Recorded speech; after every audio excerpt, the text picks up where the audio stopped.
Hey, what's going on, everybody? Welcome back to the Real 1% podcast. I'm your host, Michael Daly, and today we're joined by the first ever Vietnam veteran on the show, my man Frank. He's Bill's Mafia by birth. You know, he's out in sunny San Diego. Now he's got his hat on, repping. Frank, like I said, he served in Vietnam era, and he's been a business advisor. He's a professional problem solver and renowned media personality.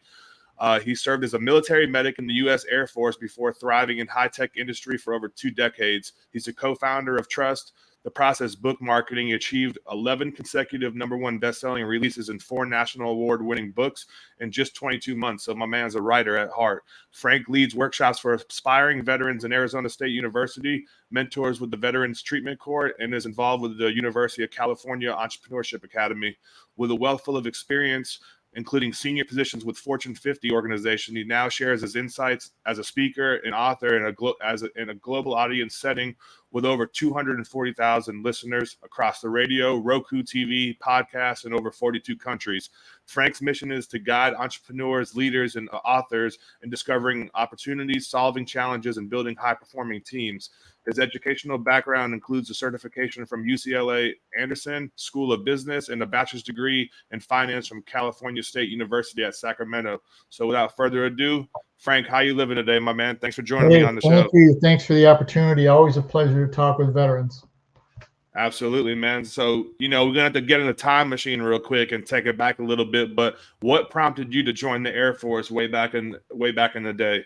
Way back when in the 1970s, there was a draft, and my lottery number was 10. The only lottery I've ever Mm, won is was that one. So I got the balls. They did the ping pong balls, right? And so my birthday pops up, and then the date. It was number 10. Well, that year they drafted up to I think number 118 or something. So I was going to be gone. I was at a 2-year school. I was playing baseball, and I got accepted at Cornell, right? I think, oh my God, I'm going to go okay. to Cornell. And student deferments were gone by that point. So I went down, took the physical, got the letter, welcome to what greetings from President Nixon. And so it was either 2 years in the Army back then, and your odds of going to Vietnam and as an infantry person were very high, or you could enlist in another branch, but then you had to serve 4 years. And so I was a health education kinesiology major. So I thought, well, I'm going to enlist in the Air Force as a medic. And it Okay. was two reasons for the thought. Because if you do go to a war zone and you're an Air Force medic, you usually stay where the airplanes are because that's where the hospital is, right? Right. So there's not a lot of people shooting at you, which was my goal. I didn't want people shooting at me. I didn't mind shooting at people, but I wasn't too crazy Yeah. about shooting back, right? And then the Army and the Navy medics were the guys that were on the ground and right out in the battles. So they would get them to the mobile hospitals, like the TV show MASH. They would get them to the mobile Yeah. hospitals, and then they transfer them to where we were. And so we would So get them. what position did you play in baseball? Well, in college, I played second base because I didn't have the big arm to play shortstop anymore. But it was a lot of fun. And the difference is when you grow up in New York State, where I did. I grew up outside of Buffalo, New York, hence the hat. The We don't even get outside to play baseball until middle of April, sometimes beginning of May, because it's so cold and so much snow, right? So you play. My high school playing career, we would play like 10 games a year, 12 games. So between 40 to 48 games total. And I was pretty good. I thought I was pretty good players. I come out to California and they play 48 games a season Yeah. out there, and the same in Florida, down where you are. They're playing all Right. year round.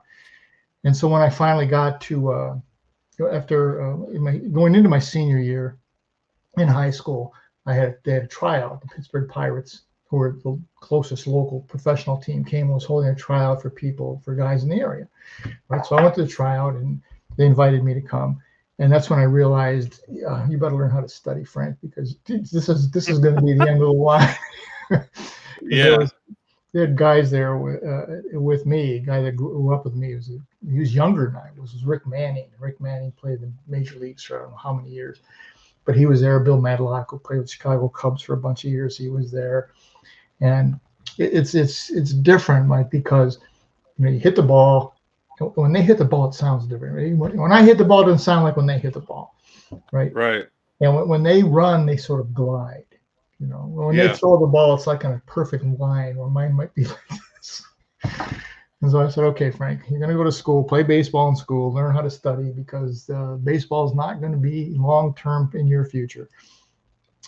So that's what I did. And I went to Troy, New York, Hudson Valley Community College, where I could play.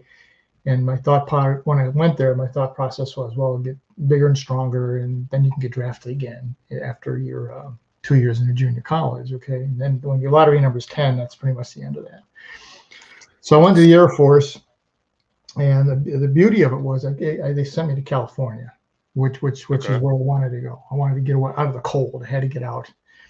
And Got to. so stationed at Beale Air Force Base outside of Sacramento, and I was a medic. And then we were put on TTY assignments. So we would go to Thailand, we would go to Guam, we would go to Vietnam, just wherever they needed assistance. So I wasn't like a permanent station there, but they would go for when the need arose. So you would be on a rotation every few months.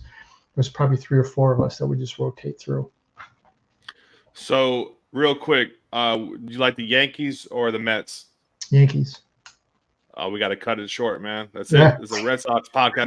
No, man. The Yankees are definitely a powerhouse, man. Always. So, all right. Well, touching in on going from the baseball diamond, then you go in TDY in the Air Force. You're doing all this medical training, and you're going out doing big things. What was your real awakening moment when you knew like you were in the I guess the shit of it? You know what I mean? Did you ever have to go to Vietnam itself and you get stuck over there for a while, or were you always around the area supporting in other aspects? Yeah. It's the aha moment was the average age of a soldier, someone serving in Vietnam, was 19. 19. Wow. I mean, they just got done with their prom. Now Right. they're over in Yeah. a war zone, right? And 19-year-olds. Now the average age, for contrast that, average age of World War II is 26. Yeah. Big difference between a 19-year-old and a 26-year-old. So these Absolutely. 19-year-olds are over there, and they don't know what to expect, right? And they're wounded, and it was a horrible war, and they're coming back to the hospital, and you're seeing them with losing a leg, or they have sucking chest wounds. We're trying to get them rehabilitated, and they're so traumatized. They're so traumatized by doing this because they're so young. And I remember one of the psychiatrists that was there would say, get them to talk about anything. Doesn't matter. If you can get them to talk, then walk over here and press this button, and it'll buzz over at the nurse's station. And the psychiatrist would sort of slip in the back door, right, and listen. Okay. Well, we could just listen to the conversations, and they were horrifying. And you think you hear them saying, my life is basically over. I lost a leg. How am I going to live? And you go through all the traumas that you would go through with anybody. But now you're with a 19-year-old. It was that just blew my mind. And it was something where I said, okay, I'm never going to be a victim. I'm just not going to put myself in a position where I'm going to be a victim. I'm going to do whatever I have to do to be successful. And if I do end up in where the fighting is going on, I will obviously do the job and save as many people as I possibly can. But I'm not going to be a victim. The Vietnam, one of the psychiatrists said to me, I know what the real horror of this war is, Frank. He says it's the first time the horrors of war came into everybody's house on the 6 o'clock news every day. Right? You didn't see that with Korea. You didn't see that with World War II because they didn't have the technology, right? So now every single day they're showing these people getting wounded and bombs going off and people being shot and guys being put on litters and the whole thing. And at that time with the American people, in my opinion, we weren't prepared for this. We weren't prepared to see war coming into your house every single day. And I think we as a people, it was hard to separate the troops who were there serving and the powers to be who sent you there. And so there was this hostility toward the Vietnam veterans. They were called baby killers and all of this stuff. They didn't want to be there. Particularly if you were drafted, you certainly didn't want to be there. But you were serving, you were doing your duty. This was my duty. I went to serve, I did my duty. And then they came back, And in San Francisco at the airport, that's where the spitting and occurred, and calling them baby killers and all that. And you couldn't get away because back in the 70s, everybody had long hair, right? And they had a lot Yeah. of facial hair, and we didn't. We had the military GI haircuts, so we stood out like a sore thumb. Even when you're trying to assimilate in, you still stick out, and people would say, "Well, you're in the military. You wouldn't wear our uniforms." If we flew, we didn't wear our uniforms when we flew home Right. or anything. You Like weren't now, allowed to, right? Almost. Yeah. yeah, you just didn't because you didn't want the confrontation to occur. Now you see people at the airport all the time in their uniforms, and people are buying them their meal or buying them a drink at the bar at the airport. And it's a different mindset. And I think what the Vietnam veterans had said was, never again are we going to allow our brothers and sisters who serve be treated like that. Never Right. again. Absolutely not. And so No one shouldn't. that became the movement, and that became the push. Let's make sure you understand the separation of the troops. And then when the first Desert Storm happened, you saw that all over the place. I support the troops. I don't necessarily support the war, but I support the troops. And that was the underlying feeling of the American people. So we did a good job in getting that mindset changed. How old were you when you were over there with the 19-year-olds? You must have only been early 20s, right? I was 20. I just turned 20. So you're just right there. Yeah. Yeah. So what helped you get through those moments? Did you have a support system? Did you guys did you guys divulge information while you're at work and then actually talk about what's going on, or what was life like that over there for you at the time? Well, it was you're doing your job. So it's, you're a veteran. This is the job, you do the job if you're active duty. So you just do it.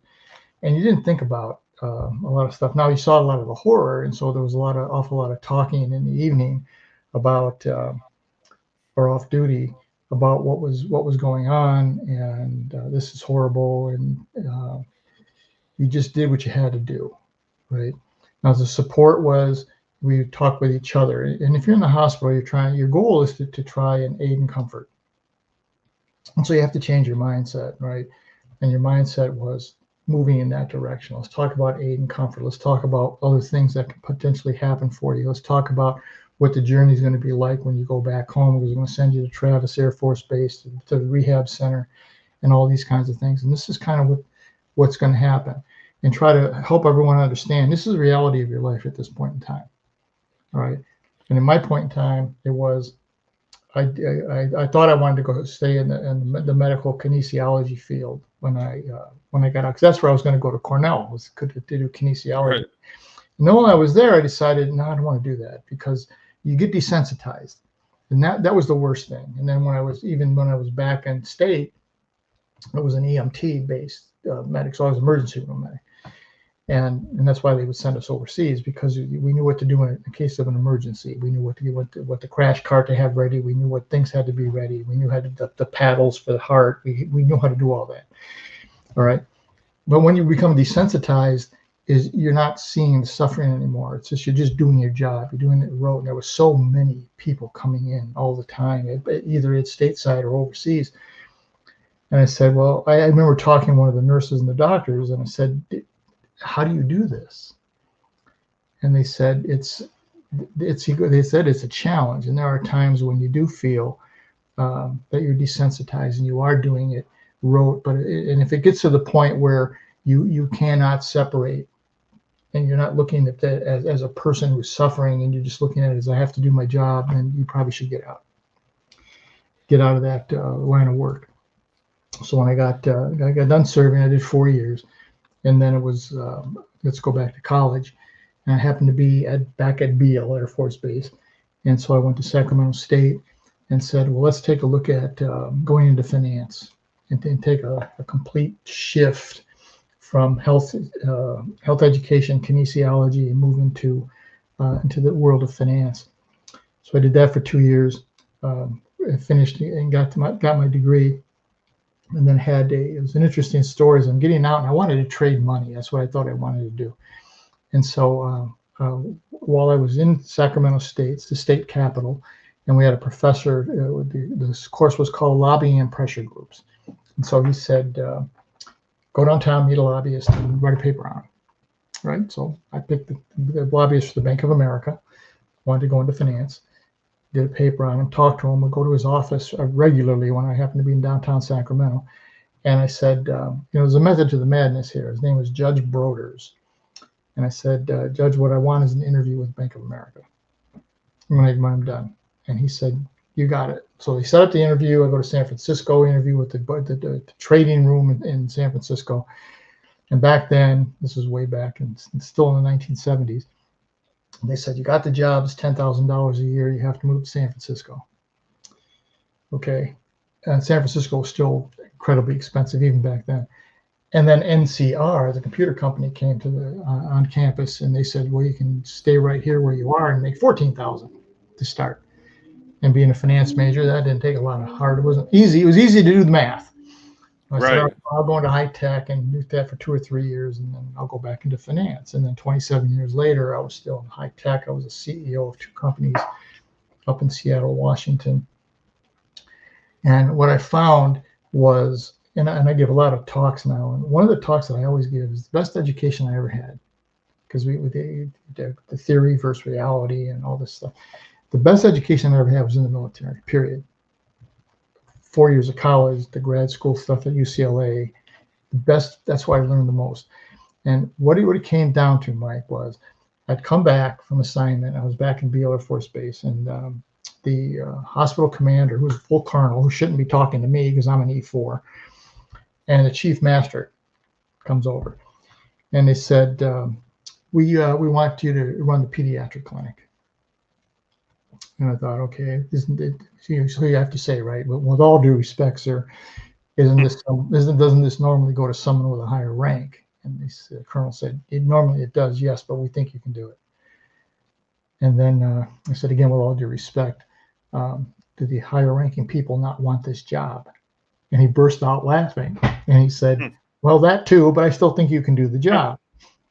And he said, what you have is 90 sick children a day in this clinic, 90 sick children a day. And oh, by the way, you have no staff. And I thought, okay, I'm being set up to fail here. So I said, well, again, General, sir, how am I supposed to do this? And he goes, well, I'm going to set up a meeting with the Red Cross, and we're going to get the Red Cross to come in here. We're going to get volunteers to work with you. And our chief says to me, okay, Sergeant, here's your challenge, as if this is not a big enough challenge, 96 kid. And he said, these are volunteers. You're going to have to tell them why we do what we do, how we're going to do what we do, and then what you are going to do to help and support them. And keep in mind, they're volunteers. They don't have to show up. They don't have to give you a reason. So it's incumbent upon you to make sure that they fully understand and that you are doing things to help them be successful.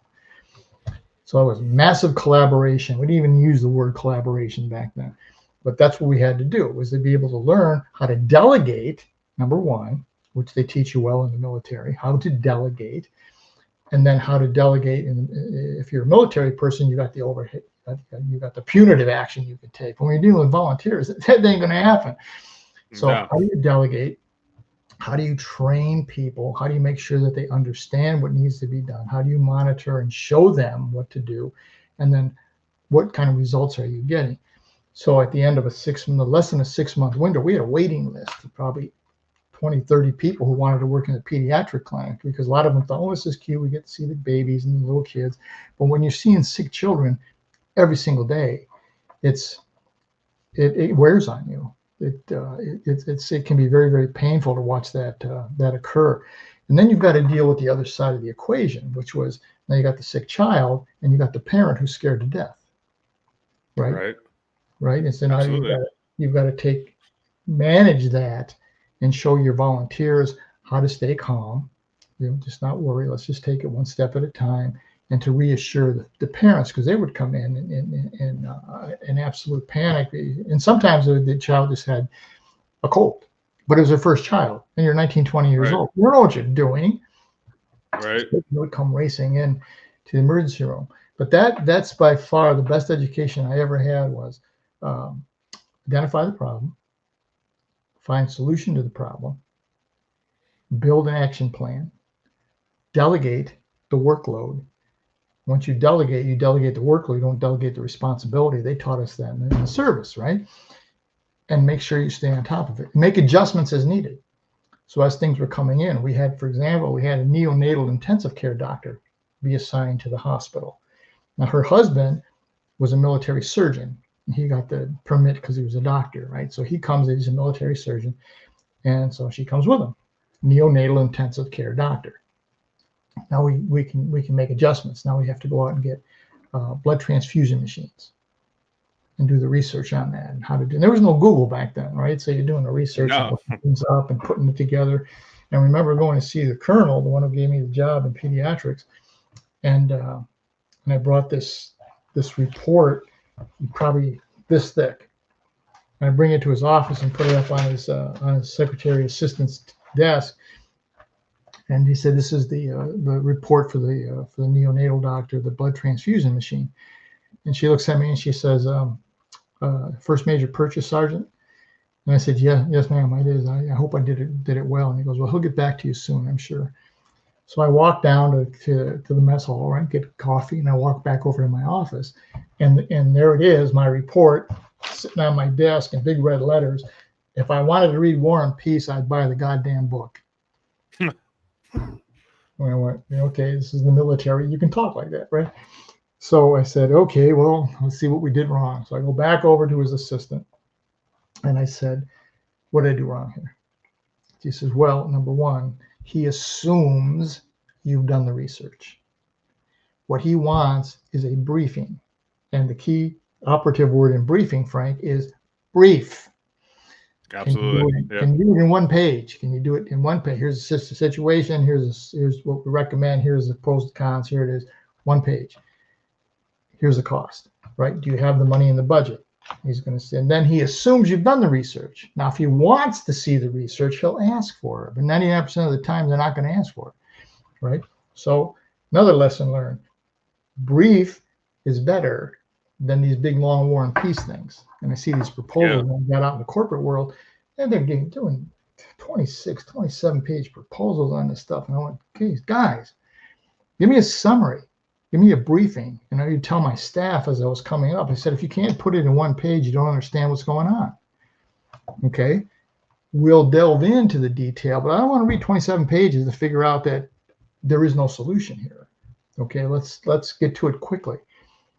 And I tell that, and I talk at a lot of colleges and universities, and some of the professors get really annoyed because, it's theory versus reality. Okay, well, theory, it's the way you learn in school, right? Theory is the way it's supposed to be in a perfect world. All right, how many times how often is the world perfect? So then I'd say, well, that's theory. Now, this is the reality. Reality is what it's really like when you get out there.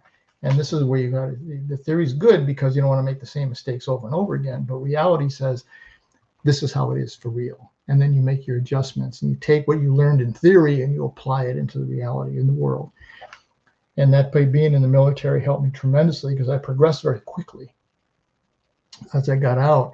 Is you could tell, which was interesting, Mike, because I worked at the Veterans Service Center while I was a student, and you could tell who the veterans were. Is they tend to be a little more quiet in class, but they had this aura about them. They were confident, the transitioning. So they're confident in the group, but the transition is, God, can I do this? What do I do? Everything I know is gone.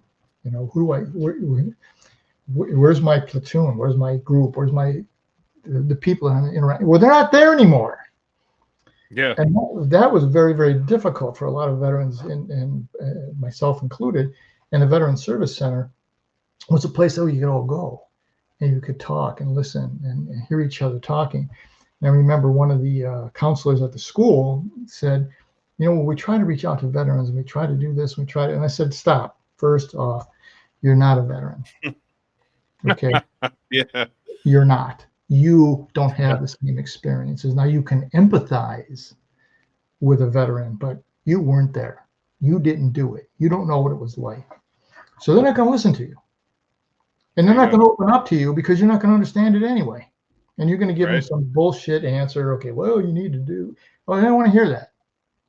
What they You're right. and what they want to hear is, here's how I can help you. And I do this a lot when I give talks. I spoke to a number of veteran groups this year, and the one in Houston Region Federal Chamber of Commerce. And one of the things I said was, what veterans want, and we had the business community and the veteran community there. So I said to the business community, is what we want is, it's nice to hear thank you for your service, but that's not what we need. Okay, we didn't go into the military so you could thank us. We went into the military to serve, to learn a skill, to come out with something, to grow up, to become more mature. What we want is an opportunity, and what you need to do, business side, is how do these skills transfer into your business life? And then on the veteran side, say to the veterans, look, these are all the things you've done. These are the skills you have. You may not even realize it. When I was with the Veteran Treatment Court, for example, one of the guys, he was an advanced area Marine in Afghanistan, and he was in Africa. The guy they dropped behind the enemy lines and will meet you someplace. Yeah. Well, he got arrested. He got in the Veterans Treatment Court. For those who don't know what it is, it's a veterans committed a crime, but it's not a heinous crime, and they can have their case adjudicated at the Veteran Treatment Court. It's real court, real judge. And if you finish the program, it's a rehab-based program as opposed to incarceration. And if you finish it, your charges are expunged. They never existed. Okay. So I've got the Marine, and he was, okay, let's talk about your skill sets. His name was Nate. And he goes, Frank, my skill sets are killing people. That's what I know how to do. I know how to kill people. And so the only job available to me is be a mercenary or join the mob. Right. And I said, let's think about what it is you had to do. You had tactics. You had to have strategies to get from point A to point B. You had to understand how to get people to a safe position. So that becomes logistics. You had to learn how to identify and negotiate. All of those things are skills that are needed in the private sector also. Now, the shooting part, we don't need that part. But the other part of it is, here's all the skills that it has for you to get to where it is. We had another guy who was a combat engineer, the guy who demines fields, right? Finds the mine, or either puts mines in, right? And when he got out, he said, well, what do I do? And I said, you have the same skills. You have leadership, number one. You have to put your people in a position to be safe. Same in the business world. So again, what you're saving them from is not from a bomb going off. You're saving them from a hostile environment in the workplace. Okay, right. So those are all skills that are required in the outside world, and you, the veteran, have all those skills. And then we try to get across to them that, look, when I was in Houston, I put this question to the oil and gas executives. And I said, okay, Rice University is the brain school in Houston. That's the school where the brainy kids go, the rich brainy kids. And I said, you got a 22-year-old, 23-year-old coming out of Rice University with a degree, and you've got a 23-year-old specialist, whatever, coming out of the Army or the Marines or whatever. And I said, you're going to hire? And he says, well, the kid from Rice, of course. Well, he's got the education. He's got this. And I said, okay, well, let's think about this. Let's look at the intangible skills. Soft skills, they call them now. There's nothing soft about these skills. The military, the veteran, had to get up every day and go to work and be at a job every day for 3 to 5 to 6 years, every day. He had to, he had personnel responsibility. He probably was in charge of millions of dollars of sophisticated equipment. He had to make decisions and overcome obstacles, because no matter what it is that the plan is, as they said, as soon as the first bullet's fired, your battle plan blows to hell anyway. So there's that ability to think around. There's loyalty. There's something where they're always going to be looking for, how do I make the situation better? What's the kid from Rice done? He went to Rice. Good. Very good. What's he done? He got a car. Maybe he kept his car running. But what else has he accomplished? And is he going to stay with you? Okay, he's a 23-year-old, a degree from Rice, going to stay in your position. If they don't like what the job is after 6 months, they're leaving like that. Veterans not going to do that. Not going to do that. So that's one of the reasons why you need and you want to hire veterans. And then we tell the veteran side, look, you got to tell your story, guys. You got to get it out there. And one of the books that I've written 9 books. The last one was Business Secrets from the Battlefield to the Boardroom. And then when I was with this Houston Regional Chamber group, I said, I want to write this book, and I want to have the veterans' stories, and I want veterans to be or contributing authors. Would you be willing to do this? And the typical veteran answer is, oh, my story's boring, or, I can't really write it. I can't do this. I can't do that. Right. I said, okay, look, I'm going to create the questions. I will create a series of questions, and I will send them to you. And all I need you to do is answer the questions. And then we will fine tune it. All right. So we ended up getting 19 veterans, men, women. We got one parent. We tried to get military spouses, but they didn't want to do it. And the answer I was given was by one of the military spouses was, Frank, this is what we were told. If the Army wanted you to have a wife, they would have issued you one. So as military spouses, I laughed when I heard that. Military spouses tend to say, I've got to be quiet because I don't do anything to impact my husband, it's usually the guy who's in the service. Usually, we got someone who flew. She's a flight attendant, and who flew the guys from Travis Air Force Base to Vietnam. She wrote a story, and her story was chilling, to say the least. Was you get on the plane, you're 19 years old, maybe 20 years old. They went out and got tattooed the day before, and they're nervously excited, but they're talking and they're flirting with the flight attendants. Typical stuff, right? Lands them in Vietnam. They get out, and then they pick up the people who've done their tour. Usually it was a 1-year tour, picking up, flying back. Okay, she goes flying back. It was almost catatonic. They couldn't talk. You could see they couldn't even light their cigarettes. We had to get their cigarette and light it for them. And you could see that something horrible had happened to these people. And these are the ones who were wounded. These are the ones who could fly back home, right? Right. And so we saw that, and we got the veterans to write the story, and we tuned it up a little bit and made sure that they approved, the final version, so it was their words. And we released that book, and it went to number 1. And won an award. So it's an award-winning book. And what we wanted was, look, you got to tell your story. Here's the transition. And the thing that I saw more and more, Mike, was here you got these tremendous skills, and they get out, and well, thank you for your service, and you can have this entry-level job. Well, you don't have absolutely. This is all bullshit. You don't have entry-level job. So you take the job because you got to have a job, right? Right. But then we found our way. All right, I'm going to transition and be looking for stuff. You don't accept it. The ones who succeed don't accept it. I'm going to be at this entry-level position forever. And I'm going to excel, and you stand out immediately. And I'm at NCR at this big multi-billion-dollar corporation, and I'm there 6-8 months, and they put me on this fast-track management program. And I said, well, I've only been here a short period of time. And I said, but we can see it. We can see you're further along than a lot of these people that have come in with you. You seem to understand stuff better. You seem to be looking for a way to solve a problem rather than running in here and saying, well, here's the problem, and I'm going to go home. You don't get to do that. You want to bring in a problem. We learned this. You want to bring me a problem, you better damn well have a solution. That may not be the only solution, but you better come with one. Yeah.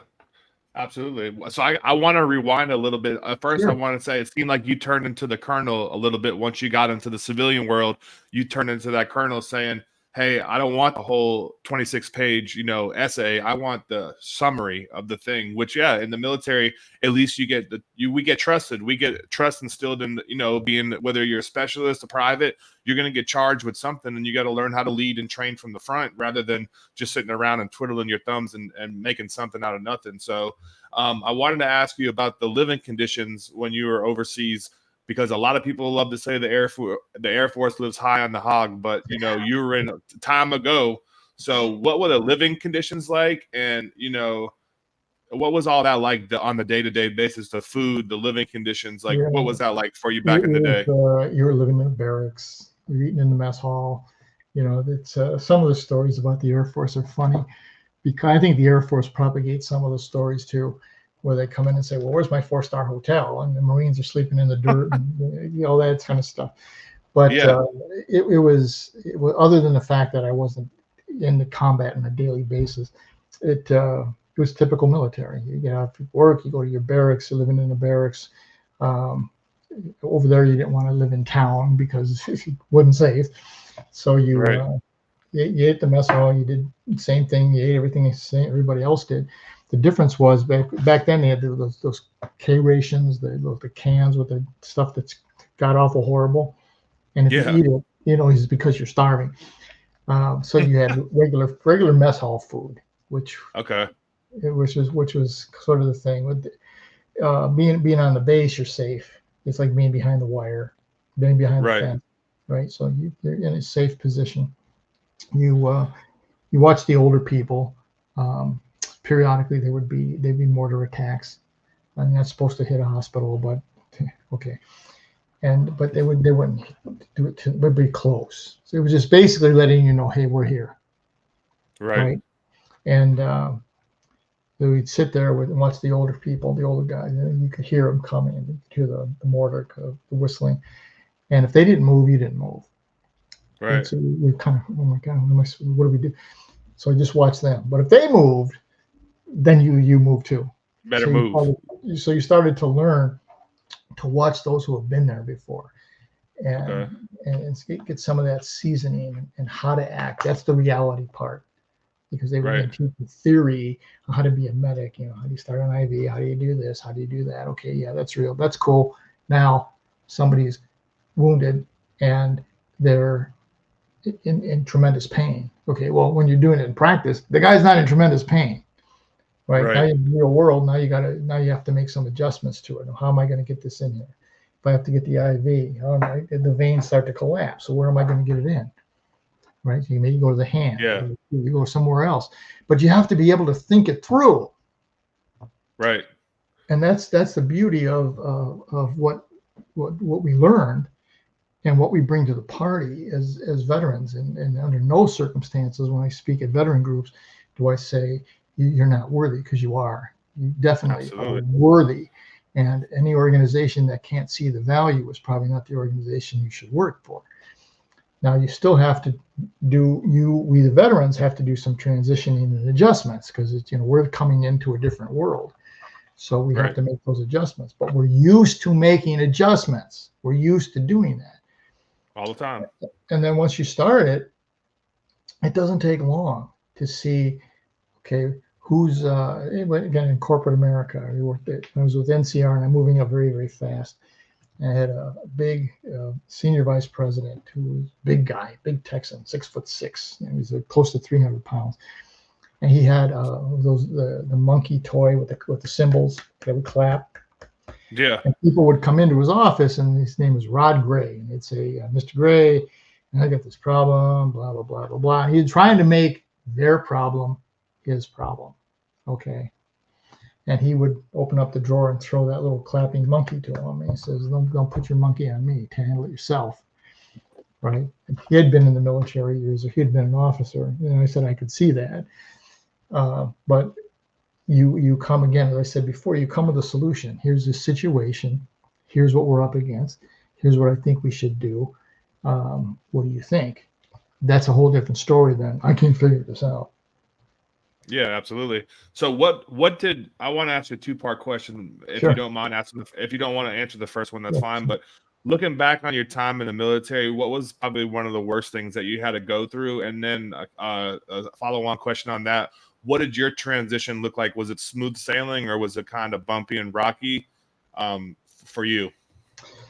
Worst thing, the worst experience, we had a B-52 bomber was coming back after a bombing run. It had been hit, and it's trying to land.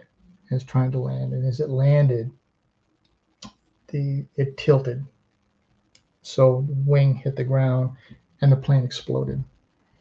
And I was on duty, and so we're out there. There's nothing you can do. Now, can they get out of the plane? Can the guys get out? One of the crew actually did physically make it out. The other ones didn't. And so I was getting him to the hospital, to the emergency room, and watching the debrief, because the debriefing team is coming, and as we're prepping him for surgery, they want to, what happened? What did you see? What did this occur? What did it? What?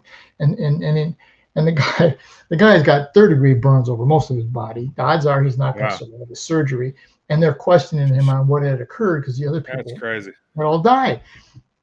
And I remember I was working with a nurse, and we were getting him prepped and ready to go, and then finally the surgeon said, "Enough! Seriously, we got to get him in. We got to get him in surgery right now. Enough!" And as we're wheeling him into the operating room, they're still asking him questions. Damn. That was one of the things that was terrible, because now after things, it became safe for other human beings to go in, and now you got to go find the rest of the people. And that was probably the most traumatic thing, was then you find them and you have to get them in the body bag, and then get their personal effects off, their wedding rings if they had it, or a watch or whatever, get the dog tags and make sure they get put to where they're supposed to go. That was hard, and that brought how horrible war is, and that was a firsthand watching that occur. And it silences you a great deal, because it's such a traumatic experience. And that's what a lot of veterans struggle with, is I can't talk about that because it was so traumatic, but we have to talk about it. We have to each other, to the VA if they had anybody good, but you have to talk about it. Transition was always bumpy. Any transition is bumpy, because you're changing what you know and probably have excelled at, and now you're going to school, and I'm now 23, 24, and I'm in school with 18, 19, 20-year-olds who the biggest thing in their life is, when am I going to go get drunk tonight? Absolutely. Yeah. Well, I have no interest in that at this point. I want to get done. Let's get safe. You get laser focused, because I want to get through this, and I want to get on with my life. Some of the other veterans, a lot of the Marines in particular, who had been in the firefights, they had a real hard time, and that's why the Veterans Service Center was.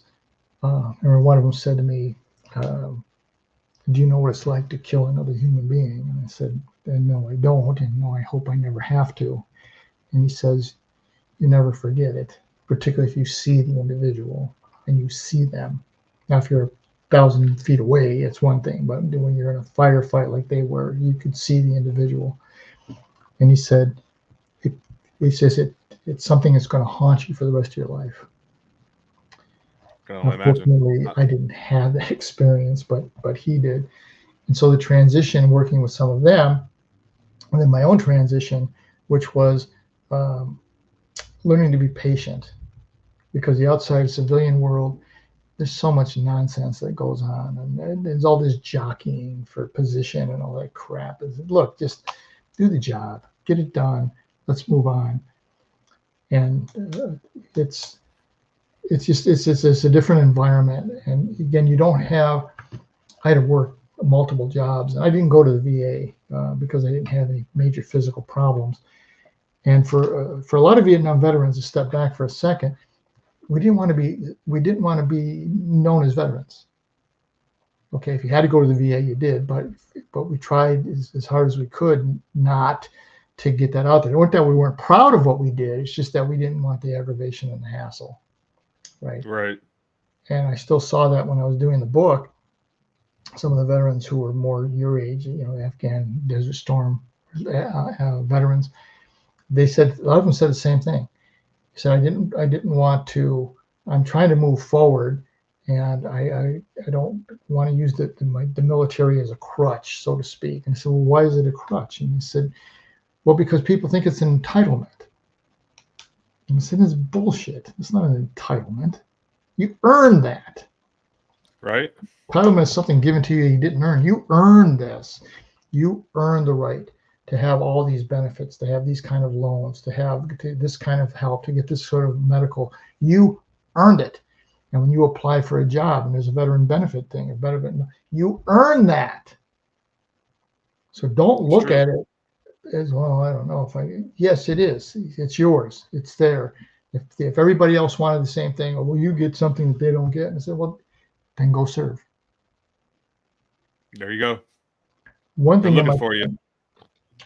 transition, I was in school. I was taking this class in statistics, and we had to do a hypothesis, and right. And I said, okay, my hypothesis is: can a veteran student get a pizza and a beer, pitcher of beer and a pizza for whatever, $10 or whatever it was way back then, right?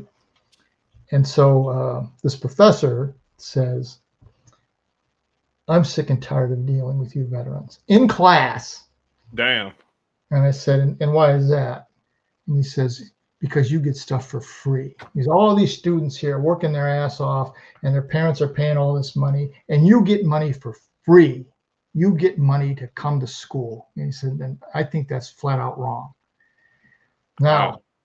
my immediate instinct, and another veteran in the class, was we're going to go down in front of this class and just beat the shit out of this guy. Yeah. I said, all right, no, we're not going to do that. We're transitioning. So we went to the dean of the school and laid out what occurred, how it occurred, what had occurred.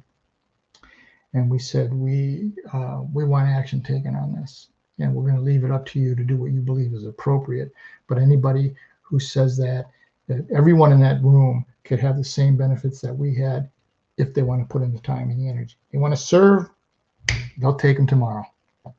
Absolutely. If you don't want to serve, then shut up, right? So about 2 Damn. weeks later, professor's not there anymore. I don't know if he got fired or they just moved into another section or whatever the case might be. But again, that was something that you learn in going through transition, is how to react and how to act in an appropriate manner, even in the service. You can't just punch somebody in the face, right? Right. So how do you react and come to a resolution without resorting to violence or sabotage? And now we've got social media where people start putting all kinds of crap out about individuals. You don't need that. It's unnecessary. We can transition. Transition is always going to be hard, always, because it's new, and new always brings hard. But we can get through this.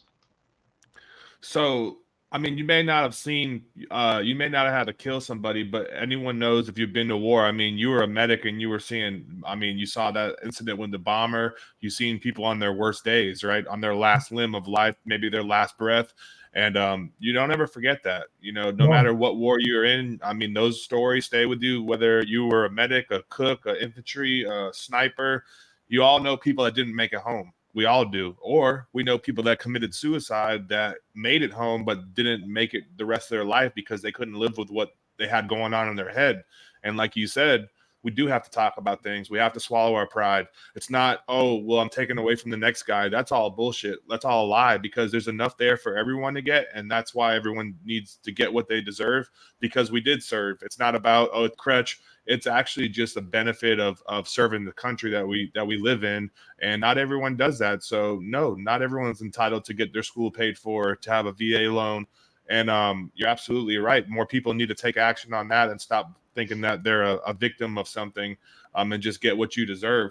Now, leaving at your time frame, was VA disability even a thing back then? I'm sure it was, but like, was it something that was talked about? Was it something that was taken care of before you left the service, or how did that all plan out? No, Nothing. When we got out, the military, it was like a 15-minute transition. Give me your ID, give me your badge. Here's a bus. I'll take you off the base. Best of luck. Wow. That was it. That was transition. They've come a long way then. I mean, yeah, they have come better, you know what I mean? They have come a long way, and which again, there's a lot of other veterans pushing. You got to do something here. The ones, and we saw it in the Veterans Treatment Corps. We had a lot of veterans who just couldn't make the adjustment, and be it they got involved with a drug or an alcohol or whatever the issue was, to deal with the pain, right? That makes the pain go away. I saw a tremendous amount of PTSD, just tremendous amount of PTSD. And what I learned was, it doesn't necessarily, there's a drive-by shooting. It could be a smell. It could be a sound. It could be an action. It could be all kinds of things that can trigger a PTSD. And then learning how to work with the veterans and Okay, here's some of the coping techniques. If you can get past 15 to 20 minutes, you can probably get past it. The breathing, relating, thinking, removing yourself from the situation. Like the one veteran, they had the Marine. He was out with some people, and this is a combat frontline Marine, and he's out somewhere, and there's like some commotion, and somebody grabs him by the back, right? You don't grab a combat veteran like that. So he beats the crap out of the guy and throws him through a window in this restaurant hotel where he gets arrested, of course. And as we're going through this, his first, I'm going to give him a little privilege, blah, blah, blah, all that stuff. But then let's talk about this. In the veteran treatment court, what happened? Why did you react that way? Okay, another example in Arizona, because this landscape of Arizona is very much like the Middle East. The sounds, the sights, the smells. Veterans driving along, and maybe you're speeding or something, whatever, and the lights are flashing. Okay, you've been in a war zone. When lights are flashing, that's danger. That's a danger sign. Now the veteran's getting ready to fight, ready to survive. And they come out, and a lot of the cops are, not to pick on police officers, but some of them aren't in the best physical shape. And they come out, and the veteran just beats the crap out of the guy. And he gets arrested, and they tase him and all this other kind of stuff. But we got to go back to the root cause. And that's what I think we're dealing with veterans and trying to get to veteran suicide. And I'm not a psychiatrist, but what is the root cause of the issue? Let's see if we can get to that. Why is it triggering that? What triggered it? Not why is it triggering. Let's go back through the history. And they talk, well, talk therapy doesn't work. And I said, well, yeah, it does. It does work. Because let's find out what occurred and how it was at that moment, and then what are some of the things that give you that reminder that you go back to that flashback, and then how are you coping? What are you doing? A lot of them will tell you, well, I'm not. A lot of them are homeless. The fact that veterans are homeless, to me, is unforgivable in the United States. That it is unforgivable. Yeah, I mean that's damn shame. Honestly, I was in Afghanistan and in Iraq, and they had those containerized housing units that they just left over there to rot or to leave in another country. We could have brought a portion of those things home and did something for displaced veterans. Not leave it up to nonprofits. No, the government could have done something. They just don't want to do anything. They're bringing in people from all different areas, all different countries, illegal aliens, and they're coming in here and they're housing them and giving them more money than the victims of the the fire. So there is a total disconnect. There should be nobody that's a veteran that's homeless. That's for sure. If you ask me, obviously you have the same outlook on that as well. Now, to turn the corner a little bit and talk about something more positive, because that's a damn shame, to say the least, and we all, I think, could agree on that. What led you to start up your workshops for entrepreneurs at Arizona State and just work with the veteran community after so much time in corporate America and working for the Fortune 50 companies? That was interesting because I had left the high tech sector. My then wife left. And my daughters at the time were 10 and 14. So now I had custody of my two young daughters. And so I had to get out of the high tech sector because I traveled too much. And so I bought an insurance agency, right? Which is when you go from high tech, which is a type A, proactive industry, to insurance reactive industry, it's like dying and going to hell. But it was there for a reason. I got to get these girls. I got to get them through school. I got to get them jobs. I got to get them launched, right? So while I was doing the insurance thing, I looked at what I want to do something with veterans, and I went and I set up a meeting with the veteran, this California State Senate Veteran Committee, and I went to meet them. All right, and I met in the chat and I talked with them. And I said, what are some things that someone like me, with my experience, my corporate executive experience, and blah blah blah, could do? What are some of the? So the first thing I said was veteran treatment court. You need to go to the veteran treatment court. So they took me to the court and introduced me to the judge, who was a JAG officer, JAG Marine officer at one point. He's a real judge. And they said, here's what we're trying to do. So now you're involved in helping and assisting. Okay. And from there, we did some talks with the veterans, and then ones who want to go into business, we said, well, here's some basic workshop type stuff you can do. Now, my first, I did a book series called Business Secrets for Walking on Water. Okay. That series. So there's 4 books in that series, and the first one was Business Secrets for Walking on Water. And in that book, we had put down, workshop questions. I said, okay, well, let's just turn those into workshops. And so we created 4 individual workshops, which you could do live or we could do virtual. And I had friends at Arizona State. And I said, this is what I'd like to do. I'd like to make it a class. But you're not a professor, you're not a PhD, you don't the academic, you don't check this box, you don't check the but you can do a workshop. Okay, fine, let's do a workshop. So we did a workshop for aspiring entrepreneurs, people who wanted to get into that world. And it was very interesting. And the same thing with the University of California Entrepreneurship Academy, where you go in and mentor these young people. And one of the things that triggered me that I really need to do this was I'm meeting with the University of California people, and they said to me, Frank, we have 19,224 patents and licenses. This was in 2000 something, right? 2020 maybe, just before COVID.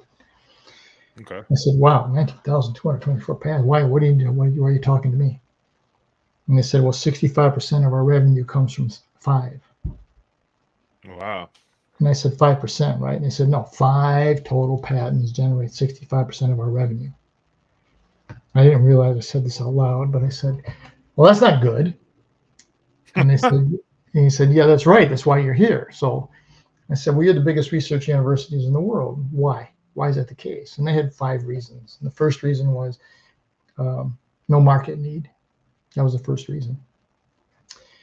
And I said again, because in the military, with all due respect, no market need's a nice way of saying you didn't pass the who cares test. It could be great science, great technology, great medicine. Nobody cares. You don't solve a business problem. That's your biggest problem. So they went through the 5 with me, and I said, well, let's add another one. Let's add a 6th, if you don't mind. I said, the 6th reason is they don't know what they don't know. And then one professor pushed back and says, come on, Frank, how do you know what you don't know? And I said, well, if you're moving on a project or something in your life and you get to a crossroads and you're not sure where to go, that's what you don't know. Now, you turn, who do I go to support? Generally, you go to a professor who's never been there, frat brother, somebody you served with, your idiot uncle who ran a gas station 25 years ago, right? They've never been there. They've never been where you want to go. Surround yourself with people who have been where you want to go, right? Absolutely. So as I'm talking this, and I said, I've got all these workshops. Let's just put these together and start using them, with veterans, with students, with whomever, because you go back to the theory versus reality model that we talked about earlier. And that's what the magic is, because people come in with preconceived notions of the way life is going to be. And one of the things I tell a lot of students, and even veteran students too, is you're not going to be the CEO tomorrow. You're going to do a job. That's what you're going to do. All right. Now, veterans, we're trained to do a job. We know how to do that. And then we know how we can advance our way up. But when you talk to a lot of students, well, it should be like this. And I said, well, yeah, it should be, but it's not. So here's reality. So let's figure out how do you then assimilate into this environment? And then what is it that you're looking for? What is the culture like? Because before you go to, I just talked with my daughter, before you change jobs and take this new job in the Oakland area, does it fit your criteria? What are the things that are important to you as far as a culture? Do you want it to be a diverse environment? Do you want it to have an open dialogue? Do you want it to have something where there's people within the organization have the ability to bring ideas forward without being like when I was coming up, like I'd slam his fist on the desk and say, that was the dumbest idea I ever heard. Right. Okay. Well, you don't want to be in that environment. So let's look at how do you assimilate in, number one, that's what those workshops are about. And number 2, once you're there, how do you define and think like a boss? How's a boss think? Boss is thinking, how do I overcome this problem? How do I improve my return on the investment? How do I increase market share? Okay, if you're doing a job and you say, not my job, man, you see this a lot. Again, not to pick on any different work group, but people who don't even look up and it's not my job. Go to this over here. Well, you just say, well, maybe it's not my job, but I'm thinking about it, that maybe this would make sense. How does this? And then you collaborate with other people in the organization. And that's the biggest piece, is creating and being in a culture where everybody can thrive. I think Peter Drucker wrote something to the effect of culture eats strategy for breakfast. Okay, I don't care what your strategy is. If you've got a toxic culture, it's not going to work. And I can go back to my military days. There's a lot of things in the military that we didn't like, but there was a culture, and there was a respect for the chain of command, and there was a respect for how things were to be done at a global level. And then again, as you said earlier, Mike, they give you the ability to adjust as need be, right? Absolutely. And that's what a lot of people coming into the corporate sector don't quite seem to grasp. The other thing, because I have a TV show and a radio show, is I interviewed a futurist called, the name is Dr. Edward Hess. He's from the University of Virginia, the Darden School, University of Virginia. And he said to me, he said, Frank, the role of manager is going to be obsolete within 10 years.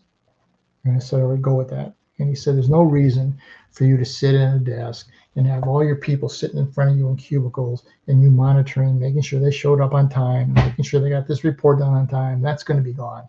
He said, if you can't be an enabler, if you can't be a facilitator, there's going to be no reason for you to exist in that role anymore. And so the corporate side, corporate America, and any entity, any organization has to start thinking that way. How do I train people to be enablers, to be facilitators? And I said to him, Dr. Hess, do you work with veterans? And he said, no, all the time. And he said, do they fit that role? And he goes, exactly. That's exactly what it is, because veterans learn how to enable things. Here's the guideline that you can't go outside of, but within that guideline, there's a lot that you can do. And there's a lot of change that you can help implement and make things better and put new procedures in place and to create that kind of a culture. One of the other things with a number of people I've interviewed, they always tell me, leader is not a title. Okay, you can be a leader at all kinds of different levels of organization. The leader has respect. The leader has trust. The leader has empathy. The leader is persistent. The leader is willing to go out and help, get their hands dirty, right? That's what a leader is. And the leader who sits in their office and reads reports, that's not a leader. That's a title. Yeah, absolutely. There's different than being a manager and a leader, for sure. Do you think that some people in corporate America look at veterans as a threat to their organizations? It's not as bad as it was. Not as bad as it was. And I never really understood why you think they're a threat. And so what are you going to take away? All right. What a veteran brings is, and if the organization has any level of intelligence, veteran brings another level of diversity and inclusion. Okay. Right. And I've heard some people say, well, you're taking my place at the table. And I went, no, you're not taking your place at the table. You're building a bridge to a bigger table. Now, having additional experiences and having people with additional skill sets and different mindsets and different ways of thinking and approaching models, that's what's going to be successful. And I think what I'm seeing on the corporate side is group think is not as pervasive as it was when I was coming up. A group think was everybody went to the same school, they went to the same fraternity, they did this, they could finish each other's sentences, right? And I met with one CEO, and I told this story many times. And he said to me, Frank, we're floundering our 35 and below market sector. We're not getting any business. We're not growing. And so I said, well, what's one reason you attribute that to? And he said, and I was shocked, but he said to me, Frank, I look at my board and my leadership, and all I see is old, fat, bald, white guys. Well, damn. No diversity. And I said, you think that's a problem? And he goes, I know it's a problem. And he said, we want to have a program to grow from within, but people come to us and they stay 2-3 years and then they leave. And I said, why are they leaving? And he goes, I don't know. That's why you're here. So we went in and did this assessment and this analysis, but it's got to be a top-down thing, Mike. It's like in the military. It's a top-down model. The top-down model sets culture. Bottom up is where innovation and ideas come from. Okay? Very few generals come up with great ideas, but they set the tone. And then the innovation comes from the bottom up. And so we started meeting with these people in the organization. And if you're not filtering it down through your management level, one guy was like a curmudgeon. He had these two tremendous young women in the marketing department who just had all kinds of ideas. And they would go to him and I run my shop like I run my shop. If they don't like it, they can leave. The old Jack Nicholson thing from the movie. And so I remember going back to the CEO and saying to him, we'll call the guy Chuck.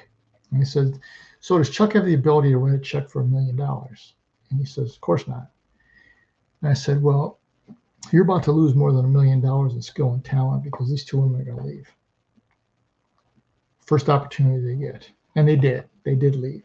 And so it's in a tech sector area down in the San Jose area. Okay, so there's all these tech buildings. And so they drove the same parking lot, parked in the same place, and walked into a different building, different company, both of them. Said, so more than $1 million left your organization. But before they left, I said, well, what do you, he asked me, what do you suggest we do? And I said, I suggest you, why are you tolerating this? And he goes, well, he's been here a long time. He's got 2 years to retirement. We'll just wait him out. I said, maybe you ought to buy him out. Buy out his retirement.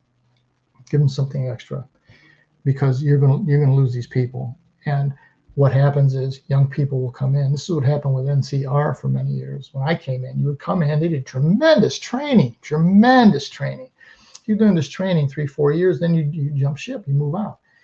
And they came back after I had left and they said, well, why did you leave, Frank? You were on this fast track. And I said, no, your fast track is 10-12 years. My fast track is 2-3 years. Right? So if you don't set the expectation for, if you want people to come in your organization, you want them to stay, you got to show them a path so that they believe it and they can see it and they can understand it.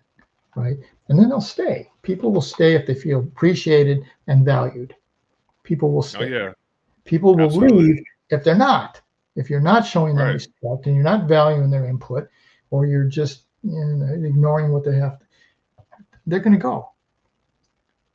And what I see with some veterans, there's a tendency not to speak up immediately when you get there because we listen a lot. Right? Listen, what's the command going to be? Listen, and then offer something. All right. So I was sitting in some meetings with corporate America, and one CEO level said, Frank, you were at the meeting. No one disagreed with anything, So obviously they're going along with the marching orders. And I said, no, they're not. You didn't give anybody an opportunity. You said this is what we're doing, and you laid it out, and you didn't say any ideas, suggestions, pros, cons. You didn't offer any of that. And he goes, well, I know what's right. And I went, obviously you don't, because you're not growing. So if you're not growing, then something's not right. Yeah, and like you said, if you don't have people buy into what you're trying to do as a company, or you don't feel like they're included, they're not going to want to stay with you for anything. No matter if you're at McDonald's or if you're at NCR, if you don't have people voices in the mix, then they're like, well, they don't value me here. They'll just find another spot, especially in the tech industry. Like you said, you can go to the same parking lot every day and just go into a different building and maybe find someone that's going to take what you have to heart and grow the business and make people not ever want to leave. That's what I've heard a lot of different books and a lot of people in business say. Make it so good for the people that they don't ever want to leave you and they never want to jump ship. Become loyal, give them an opportunity, because we can't do it ourselves, right? You can't grow to millions of dollars in revenue probably by yourself in too many businesses. So you're going to need a good team. In the military, you have that team, you have that culture. Doesn't matter if you're black, white, Asian, Chinese, it doesn't really matter. You're all there for the greater good of the mission. You know what I mean? Whether it's to save people, whether it's to cook dinner, whether it's to get the enemy, you're all buying into a greater cause than yourself. So, I've heard it before. They say after World War II, there was a roughly over 50-something% of all small businesses were veterans. So, if you are a veteran, there's maybe you might be one of the best entrepreneurs that there could be out there, but you just got to figure out what it is you want to do. And touching on that real quick, going through all your years of experience, in in corporate America and business, helping entrepreneurs, what would your advice be, not only to leave the military in a successful manner, although you transitioned to a different time period, but you've still worked with a lot of different veterans, and not only transition, but succeed in civilian life and your next mission in life? The transition is, you got to ask for help, period. When you get out, there are hundreds of veteran organizations who will help you, but they're not going to run to your door and say, hey, Mike, I heard you just got out. No, you got to reach out. You got to reach out for them. They will help you. I have never, Mike, I have been out now 50 years. I have never, ever, not one time, saw a veteran refuse to help another one. Never. Never, not once. No. They will help to some level and to some degree. So part of the transitioning is, okay, what do I want to do? What do I like? What was good about the military? What was it? Because the one thing that I learned in the military was what I didn't want to do. I didn't want to be in medicine. I didn't want to do that, right? So in the 2 years, 4 years, 6 years, however long you're in, you learn, I like this, I don't like that. This might be something I want to give a chance to, an opportunity. Go to school. If you haven't got a degree, go get a degree or go get a certification, which is finally coming back. That the middle class, when I was growing up, the middle class were the plumbers and the electricians and the woodworkers and the steel workers. That was the middle class. And then we got in our mind, oh, you got to go to college because you got to, and having a degree is important. I have it, but it's not the only thing. And anybody who doesn't do that's not less. Right. So for a lot of veterans who can do pretty much anything, zero in on what it is you want to do. Determine, I want to give this a try. You may not like it, but you go give it a try, be it a trade school or whatever it is, college, and then look for the veterans that are in that sector because they're easy to find. Number one, Houston Regional Chamber, Houston Chamber Company, the people in Houston that I dealt with, they have a whole map, and you can go there to their site for free, and they'll tell you here are veteran organizations that have registered with them all over the country. And you can go and sit and chat with them. What did you do? What did you find that was a challenge for you in your business? I would like to go into this. And they say, well, I'm not going to help you. You're my competition. No, they don't, because nobody's got a monopoly on anything. And what I do, probably 25,000 other people in San Diego do. And that's okay. Because now how am I differentiating myself? And are we collaborating together? Because it could be a case. Tricia Stetzel and her husband Dennis Stetzel in Houston, they've got the skill set that I don't have. So I team up with them. I collaborate with them. Okay. It's the same with in the book thing that I'm in now, where we help authors get their book marketed. Okay. Well, I'm not a publisher, but I team with publishers, and I'm not an editor, but I have a group of people that I can go to. So it's finding a support system that you can go to that has your best interest at heart. Now, not everybody does. Not everybody has your best interest at heart. That's true. But going out and identifying that, and you'll know quickly. Okay, veterans are pretty good at sniffing out insincerity. If somebody's basically full of crap, we're pretty good at that. Yeah, you could catch that real quick. What's one thing you miss about being in the military, minus the camaraderie? We all know that's the common denominator with veterans is, we miss that camaraderie and that fellowship. But what's one thing you miss other than that? And also, did that service member that pulled himself out of that bomber, did he make it through the surgery after that? Let me answer the second one first. No, he did not. He died. He died during the surgery. Damn. And that was very sad. And then dealing with his family, because he had 2 little kids, and that was awful. What I liked about the military, what we missed about the military was that everyone was moving in the same direction 99% of the time. Here's the mission, right? And I say this in a talk all the time. That in the military, they say the mission is everything. It's all about the mission. And I tell people that's not totally true. The mission's important. It's very important. However, It's the relationship that you build with the people that are with you in the mission. That's the magic. That's what makes it happen. And that's what I miss is that esprit de corps, for lack of a better term, where we're all in this together. What is it we can do to make this, whatever the situation happens to be that we're in, how do we make it better? How do we improve on what we're doing? Working in the hospital, how can we get people in the door quicker? How can we process them faster so that they don't have to sit there, go to the emergency room and sit there for 10 hours, right? Right. Those are things that we would think about and work on. And the same with everybody at every level in the military is, okay, have we thought of this? Now, sometimes when I was in basic training, we don't pay you to think, right? You hear that. Okay, well, yeah, they do. Now, maybe not in basic training, they'll pay you to think because they're indoctrinating you into the model. Right. But it was the loyalty and the love are things that you cannot separate. There's this the loyalty and the camaraderie, as you said, but then there's this love of what it is you're doing and what it is you've accomplished. Okay. That's good. Yeah. That you accomplished it with people. You said it before, nobody gets to the top of the mountain by themselves, right? It's building alliances that I miss. And it was easier to do in the military than it is on the outside. It's easier to have those alliances because you're part of a community. Absolutely. You still talk to anybody from your time in? Not too often. Once in a great in a blue moon, because they're now in their 70s, so some of them aren't even around anymore. But we did stay in touch for a period of time. I spend a lot of time now with your group. Okay. Because there's more of you now than there are of us. Of looking at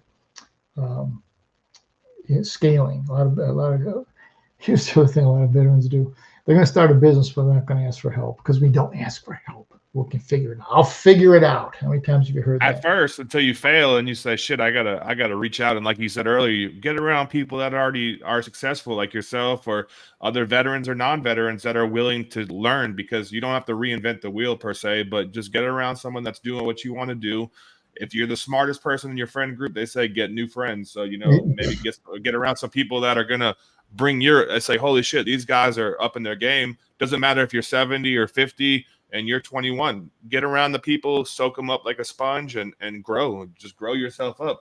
But one more thing I wanted to ask you. Sure. Going from playing second base, shortstop, getting drafted, serving 4 years, seeing some crazy stuff, doing everything that you've done, becoming an author, becoming an entrepreneur, corporate America, Fortune 50, helping veterans. Looking back on it now, did you ever think your life was going to turn out like this? And also, how do you feel to having 200,000 plus listeners on Roku podcasts and just honestly across the globe, looking at it from a standpoint of obviously you didn't do it for the monetary gain. You did it because you love it. You did it because you're passionate. You did it because you're a good leader. What do you think of that looking back at it now? Well, his first question is, did I think I would be doing what I'm doing? No, never. Did I think I would write 9 books? Nah, no chance. I think there are teachers, English teachers and literature teachers and writing teachers from high school and college. Their grades are spinning their grades. And Frank wrote a book. Frank wrote 9. Frank's a best-selling, award-winning author. Oh, my God. No, I never thought that was going to happen. That's the first piece. And did I think my life would evolve the way it did when I got out of the military? No, I didn't. I think I know I wanted to be successful. I didn't know where it was going to be or how it was going to be, but I knew it was going to happen. And that's the first step, is having an open mind. Is I'm going to look for opportunities. And if I see an opportunity that looks like it might be a good fit, then I'm going to take it and move on it. So many of us, we're always looking backwards. Okay, well, it was better over here. And I always tell people, don't look behind you. You're not going that way. Right. And the key, what I found is, I don't care what happens to you. You got divorced, and I got custody of 2 little girls, and I changed careers at 50 plus years old.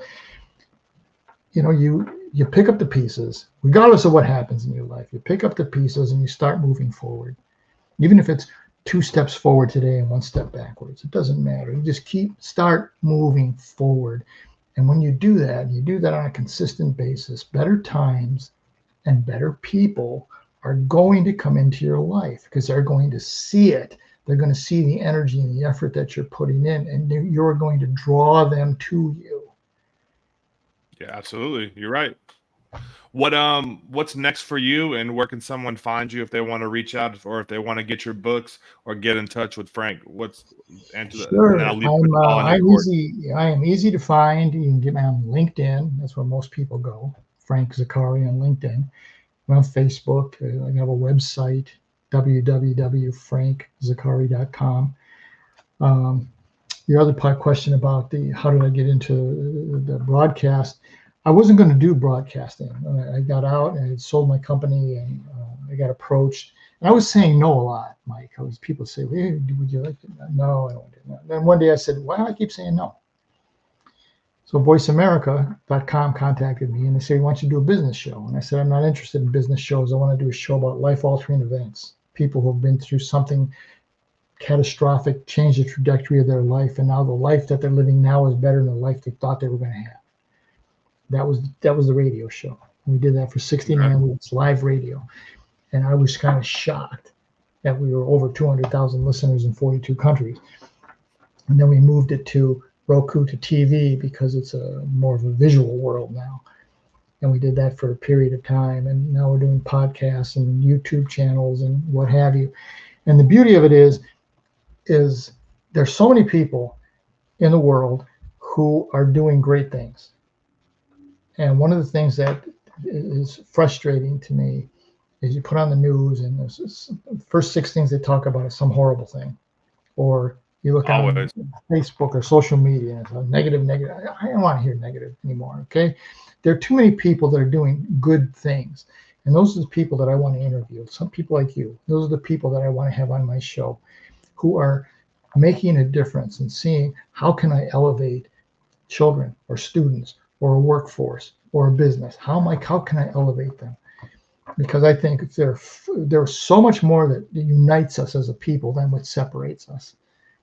And we all want the same thing. We want to be respected. We want to be able to provide for a living, and we want to matter and live in a safe community. That's what we all want. So if we all want that, let's, instead of saying, well, somebody should, well, we're somebody. We should take that first step. Yeah, and like you probably seen it growing up in your time frame. I think back in the day, from what they said, they used to broadcast good news back in the day, but as they kept doing that, the ratings kept plummeting, and they said this isn't selling. Good news isn't selling, so that's why they try to brainwash everybody with this nonsense.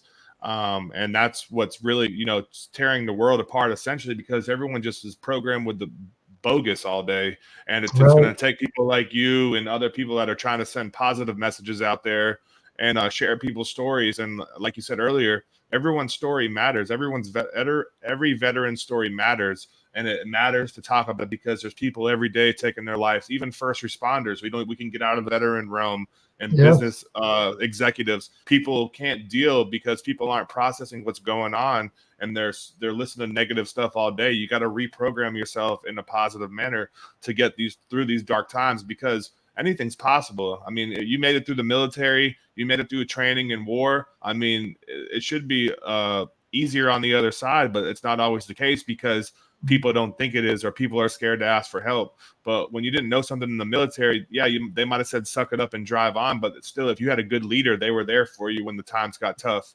You know what I mean? So honestly, I just want to say thank you for coming on here and sharing your story, being open, sharing the both good and bad, dark and light. And thanks for what you do for veterans, because it seems like you've been at it for longer than I've been alive. And hopefully I'm going to be there one day, and I'm going to keep doing what I'm doing. I'm glad that you came on here and shared your story, and you're making an impact in a positive way. You could have took another turn in life and said, I don't even want to be associated with veterans because of what you went through.